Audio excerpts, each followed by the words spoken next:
സമരസമിതിയുടെ ഭാഗമായിട്ടുള്ള മിനിയുടെ പ്രതികരണം ഉണ്ടാകുന്നുണ്ട്. അതിലേക്ക് കൂടി ഞങ്ങളെ ആക്ഷേപിക്കുന്നു.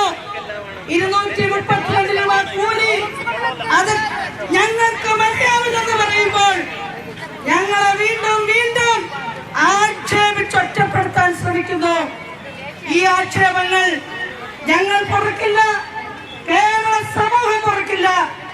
പ്രത്യേകിച്ചും കേരളത്തിലെ സ്ത്രീകൾ ഇന്ന് ഞങ്ങളുടെ ഈ മുടി മുറിച്ച് പ്രതിഷേധിക്കുമ്പോൾ കേരളത്തിന്റെ വിവിധ ജില്ലകളിൽ, ആലപ്പുഴയിൽ, എറണാകുളത്ത്, കാസർഗോഡ് തുടങ്ങി വിവിധ ജില്ലകളിൽ ഈ ആശാപ്രവർത്തകർ അതോടൊപ്പം അനുഭവം പ്രകടിപ്പിച്ചിട്ടുണ്ടെങ്കിൽ പുരുഷന്മാരടക്കം ഇന്ന് മുട്ടയടിക്കുന്നുണ്ട്, മുടി മുറിക്കുന്നുണ്ട്. ഇതൊരു സവിശേഷമായ സമരമാണ്.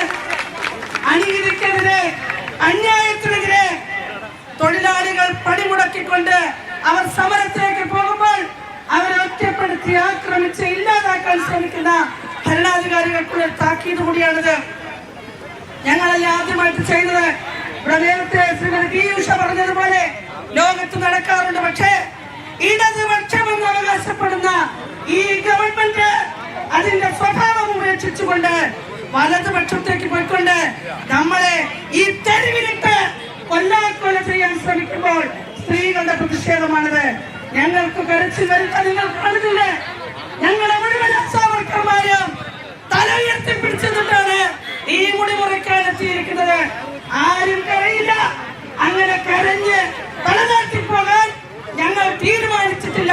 അങ്ങനെ ചെയ്യില്ല എന്ന് പ്രഖ്യാപിച്ചുകൊണ്ടാണ് ഈ മുടി മുറിക്കുന്നത്.